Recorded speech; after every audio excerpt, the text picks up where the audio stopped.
Fala pessoal, tudo bom com vocês? No vídeo de hoje iremos falar sobre a teoria do conhecimento. De modo geral, é o campo da filosofia que se dedica ao estudo do conhecimento e tende a priorizar temas ligados à origem, limite e natureza de temas considerados cognitivos, ou seja, ocupa-se em entender, estudar e validar o conhecimento, a possibilidade de existência do conhecimento e quais os fundamentos, origens e valores. Segundo Aristóteles e São Tomás de Aquino, se há conhecimento humano, existe verdade, pois esta nada mais é que a adequação da inteligência como uma coisa. Ela está relacionada ao ato de estudar, a partir da relação entre dois elementos. O sujeito, aquele que conhece o ser cognoscente, e o objeto, aquilo que pode ser conhecido, o cognoscível. Partindo dessa relação, é possível conhecer algo e estabelecer formas distintas para o conhecimento, ou melhor, para a apreensão do objeto.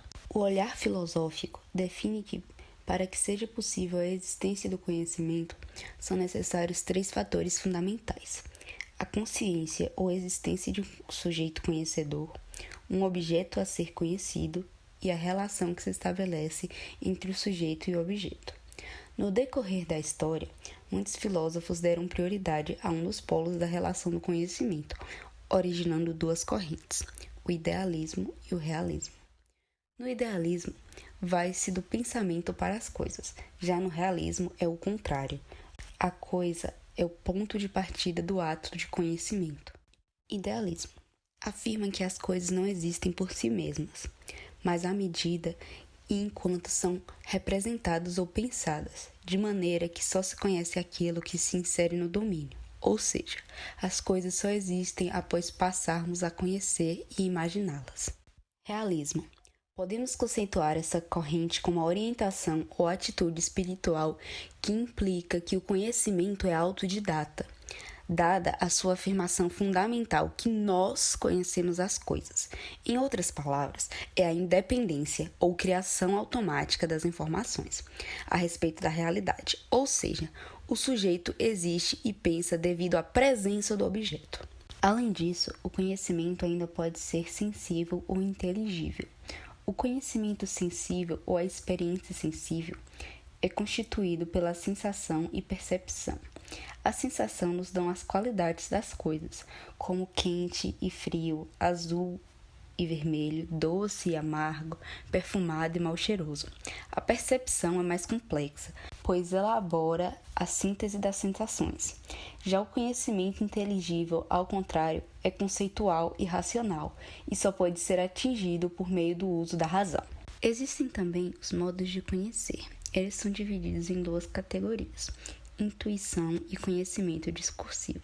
A intuição consiste na capacidade de conhecer algo sem de fato entender o seu funcionamento. Está fundamentada na noção inicial que temos sobre algo, noção essa que nasce da experiência sensorial e de uma análise superficial das características que compõem determinado elemento. Ou seja, ela é inata ao ser humano. O conhecimento intuitivo diz respeito à subjetividade. As nossas percepções do mundo exterior e a realidade humana, o conhecimento, por exemplo, de conceitos da ética como o bem e o mal, o de estética, o de belo, o de verdades necessárias, como o de princípio da lógica e de matemática, ou de entidades como Deus, por vezes é explicado assim. Conhecimento discursivo é o que se refere ao discurso, entendido como qualquer segmento de linguagem em que se articulam várias frases, como conversas faladas ou escritas, textos, trocas de argumentos, narrativas e etc. Mas como ter certeza de que isso é verdade? Existe uma verdade a ser alcançada? Essas questões foram tratadas por inúmeras escolas filosóficas que contribuíram para a construção do conhecimento humano. Essa parte da teoria do conhecimento é responsável por solucionar a seguinte questão: qual é a possibilidade do conhecimento? Para que seja possível respondê-la, muitos autores recorreram a duas importantes posições: o dogmatismo e o ceticismo. O dogmatismo acredita que tudo pode ser conhecido, a relação com que o conhecimento se dá a partir de verdades inquestionáveis, dogmas, orientados pela razão. Tudo pode ser conhecido. Essa linha era defendida por filósofos ditos realistas, como por exemplo Aristóteles e Tomás de Aquino. Ceticismo.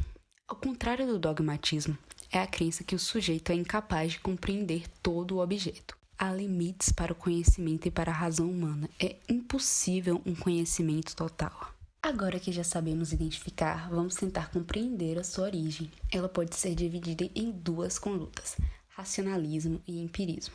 O racionalismo, o conhecimento, tem origem na razão. Todo conhecimento tem por base a razão. O sentido nos engana. O racionalismo é baseado nos princípios da busca da certeza, pela demonstração e análise, sustentados segundo Kant, pelo conhecimento a priori. Ou seja, o conhecimento não é inato, nem decorre da experiência sensível, mas é produzido somente pela razão. René Descartes, Browne, Spinoza e Gottfried Wilhelm Leibniz introduzem o racionalismo na filosofia moderna. Empirismo. O conhecimento tem origem na experiência e a partir dos sentidos e das percepções que nos relacionamos com o mundo e podemos conhecer alguma coisa. E por hoje é só, pessoal. Inscreva-se no nosso canal, assistam nossos outros vídeos, lembre-se de ativar o sininho e toda semana tem vídeo novo, então se liga no canal.